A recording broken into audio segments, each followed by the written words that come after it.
Futurim Rentier, bonjour. Dans cette vidéo, nous allons t'expliquer l'erreur que nous avons commise sur l'année 2020 et qui aurait pu nous coûter 50 000 €.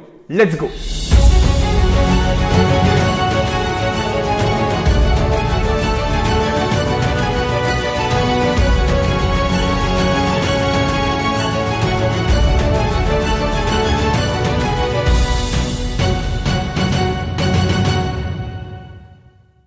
Allez, c'est parti. Nous allons tout vous expliquer et ça va vous permettre d'éviter cette erreur que toi aussi tu peux commettre dès ta prochaine opération. Donc l'année dernière, on était vraiment affamés. On avait envie de biens immobiliers, on avait envie d'investir. Malheureusement, il y a eu le Covid, il y a eu le gros confinement en mars 2020 et du coup, en mai 2020, à la sortie du confinement, on était parti en recherche, on était parti en visite et on était tombé sur un gros immeuble de rapport, mais très rentable. On était à 138 000 €, tu vas donner les chiffres juste après, mais on était à 138 000 € de revenus locatifs, une renta à 12, 13, 14, tu as les chiffres précis donc tu pourras les donner. Mais voilà, on s'était positionné sur ce bien, on avait signé un compromis, on était persuadé d'avoir le financement. C'était un financement aux alentours d'1 million d'euros. Et puis Hugo va vous expliquer qu'est-ce qui s'est passé. Concrètement, qu'est-ce qui s'est passé? Yes. Je vous détaille un peu l'opération. Donc, je prends le superbe carnet quand même. On est à 379 200 € d'acquisition, frais d'agence inclus. On avait 28 170 € de frais de notaire. Et on avait calculé l'équivalent de 550 000 € de travaux. Donc, ce qui nous faisait un projet au Bamo à 975 000 €. Donc, c'est un beau bébé quand même. On avait 24 appartements. Les revenus locatifs attendus, comme l'a dit Thibaut, c'était 140 000 € annuels. Donc, on était sur une belle rentabilité à peu près à 14 % et on arrivait, je pense, de mémoire à 11,2 net. Donc, on pétait les compteurs, si je peux dire. Et on s'est senti un petit peu confiant, trop confiant. Peut-être. Et on était certain d'aller chercher le financement, on était sûr, puisque la troisième personne avec laquelle on s'associait avait une attestation seule de la banque, un accord de principe à 1 300 000 €, même pas le montant de l'opération. Du coup, nous, on arrive en visite. Le bien était super intéressant structurellement.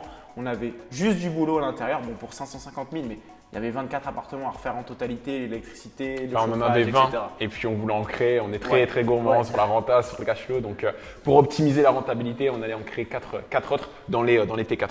Donc ce qu'Hugo allait vous dire, c'est qu'on avait des colonnes d'appartements. Donc sur la première partie de l'immeuble, on avait 2 colonnes de T2 et sur la deuxième partie, on avait une colonne avec uniquement des T4 et une autre avec uniquement des T2. Donc là, la structuration du bâtiment était parfaite. Les travaux, allez, on va dire que ça n'allait pas nous coûter très cher. C'est de la rénovation quand même totale.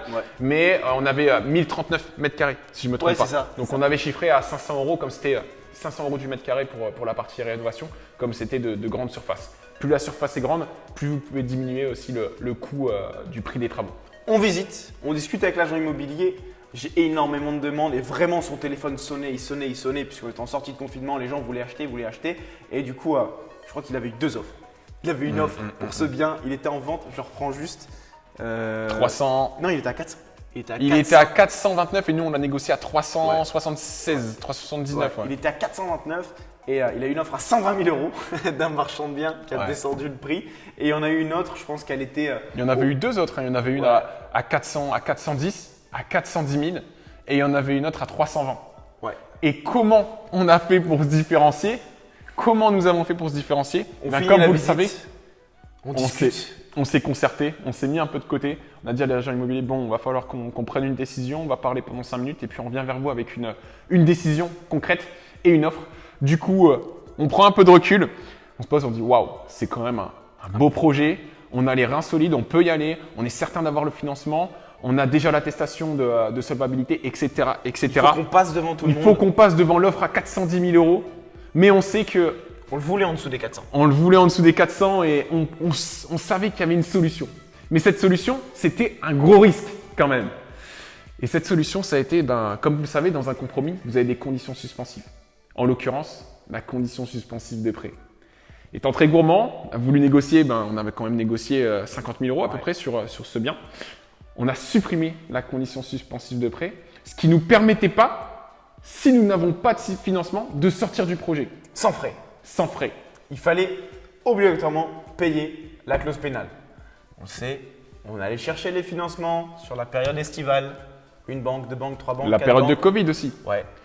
À titre informatif, la clause pénale s'élève à 10% du montant du bien. Donc pas montant du bien plus travaux 1 million, mais montant du bien. d'acquisition.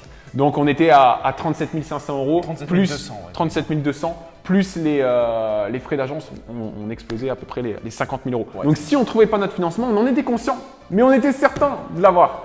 Si on ne trouvait pas notre financement, eh bien nous devions payer cette clause pénale. Donc c'était un peu la course pour nous. Et on va quand même très confiant au rendez-vous bancaire. Et on a une première banque qui était prête à nous suivre, qui nous tourne le dos, puis une deuxième, puis une troisième, et là on ne comprend pas. En discutant un peu avec elle, écoutez, vous avez un très beau projet où on a une valeur du bâtiment à l'instant T à moins de 400 000 euros et vous allez quand même faire plus de 550 000 euros de travaux sans imprévu. J'avais beau expliquer que j'avais un cabinet de maîtrise d'œuvre, que j'allais m'occuper des travaux de A à Z, ils ne voulaient pas l'entendre, ils savaient qu'il allait avoir des petits pépins, même si je les avais déjà prévus moi de mon côté. Et du coup, ça les a rendus très frileux, surtout qu'on était sur un gros investissement. On était jeunes, la personne avec laquelle on s'associait, qu'on connaît, avait plus de 40 ans, donc ça permettait de mettre une solidité, on va dire, au niveau de la maturité dans le dossier, même si on avait énormément de compétences, de connaissances et déjà un beau patrimoine immobilier pour cet âge-là. Mais voilà, les banques étaient frileuses, ça ne voulait pas. Et pour abréger un petit peu, on enchaîne 5 banques, 10 banques, 15 banques. On arrive au terme On du change compromis. aussi notre stratégie au niveau de Ouais. l'approche, ça c'est très important parce que même si vous commencez votre carrière d'investisseur immobilier, quand vous allez aller voir 1, 2, 3, 4, 5 banques, parce qu'il va falloir en faire si vous voulez avoir les meilleures On en a conditions fait de 20, financement, 25. eh bien n'hésitez pas à changer votre stratégie, à l'affiner en fonction des retours que vous avez des précédents interlocuteurs bancaires. Ok, ça c'est très important pour pouvoir anticiper et aller chercher les meilleures conditions. Si le premier banquier vous dit bon là vous avez un problème au niveau je vois sur vos relevés de compte une ligne de crypto, on n'aime pas ça, on va pas pouvoir vous financer. Faites en sorte qu'elle n'apparaisse plus sur la présentation de la prochaine banque ou essayez de le cacher quoi. Faites en sorte vraiment d'anticiper et encore une fois c'est dans l'action que vous apprenez le plus. Bien sûr. Et donc, grâce au retour négatif des autres banquiers, faites en sorte de les mettre à profit pour les modulé prochains le rendez-vous. projet. Et donc, c'est ce qu'on a fait. On l'a modulé, on est passé. On avait fait une structure fiscale de dingue. Magique. Un montage, c'était exceptionnel, mais en fait, les banquiers étaient perdus. Et deuxième chose, Hugo Thibault, associé déjà dans certaines boîtes et SCI. Et on a cette troisième personne, nous, qu'on connaît depuis pas mal de temps, mais qui a plus de 40 ans, qui habitait sur la région parisienne. Vous êtes à Lille, pourquoi vous vous associez, etc. Et ils sont très frileux par rapport à ça. On ne pouvait rien faire, c'était impossible. Du coup, on a modulé le projet. Écoutez, comme vous pouvez emprunter seul, pourquoi on ne montrait pas le dossier et vous empruntez seul et puis derrière, vous faites une réintégration, etc. Du coup, nous, sur conseil du banquier en plus, on sort du projet avec Thibault, on refait un avenant compromis où notre Ça a pris du temps, tout ça. Ouais, notre associé allait chercher un financement en nom propre, donc déjà le vendeur voulait vendre vite, il était un petit peu dans la mouise, on va dire. Et quand il présente les dossiers, ah oui super, vous voulez développer votre patrimoine à cet âge-là, ok c'est compréhensible, vous avez des bons revenus, on comprend. Et en fait, ils ne comprennent rien du tout, ouais. Et lui pareil, même chose. Un mur, une fois, deux fois, trois fois, quatre fois. Et en fait, ce qui s'est passé, c'est qu'on a fait un avenant, un deuxième avenant. Donc à chaque fois, on reprolongeait la date butoir de recherche de financement. Et à un moment donné, on s'est dit bon, il y a un moment, il va falloir qu'on. On a eu deux banques qui nous ont suivis. Deux banques qui nous ont suivis. Une demandait 22% d'apport et l'autre demandait 30% d'apport. Mais c'était pas ce qu'on voulait. On était OK pour mettre 10%. Ouais, on pouvait mettre 100 000. On pouvait mettre 100 000, mais là, 300K, c'était trop. C'était trop pour un projet. Pour un projet comme ça. Ouais. Quoique ce projet-là, on aurait pu le revendre très cher derrière. Je veux dire, de base, c'était du locatif. C'était du locatif. Ouais. Et du coup, pour abréger un petit peu, on arrive au terme du compromis, on se retrouve bleu où on n'a pas eu de compromis, on n'a pas eu d'offre de prêt. Résultat, il faut, payer la clause pénale. Donc c'est l'agent les immobilier. fameux 37 000 euros plus les 10 000 euros auprès de l'agence immobilière et là on fait wow. Et là, on a dû mettre à profit quoi? Eh bien, nos talents de négociateurs, le réseau et le réseau. On a demandé conseil à énormément de professionnels de l'immobilier qu'on côtoyait parce que c'est la première fois. Hein. Franchement, c'était la première fois que ça nous arrivait. C'était quand même une grosse somme qu'il fallait sortir pour rien. Hein. Du coup, on a fait en sorte de négocier. Hugo, j'ai pris le téléphone. Je me rappelle. J'ai pris le téléphone et j'ai dit bon, vas-y. On a fait les simulations. On a dit ok, combien on est prêt à perdre pour le temps investi? forcément tous zéro. Donc j'essaye de base, il dit non, vous êtes en plein rêve, etc. C'est pas possible.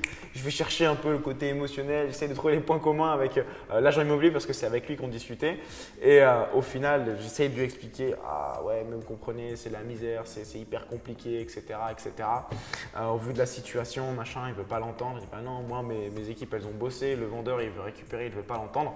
Bref, je négocie pour qu'au final, sur les 37 plus 10, donc un petit 50 000 euros à donner, on est au total uniquement 16 000 euros à donner au total. Donc j'ai réussi à aller chercher près de 32 000 euros de négociation. Ouais, c'était une belle négociation. La grosse erreur. Il faut savoir que une procédure judiciaire, c'est très long.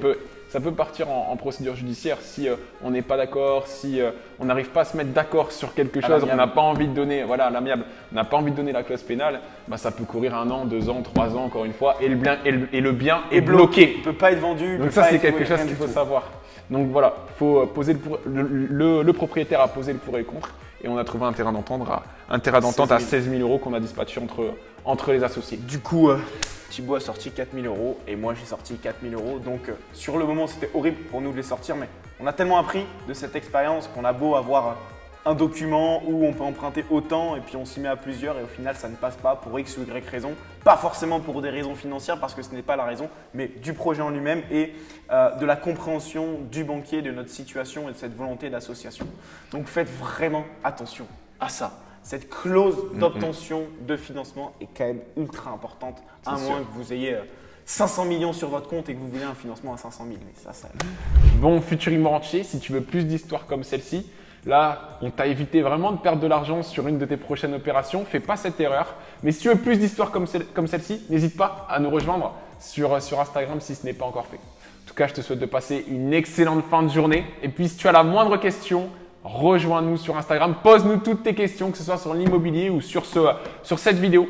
Nous nous ferons un plaisir d'y répondre. À très vite. À très vite. Salut à toi.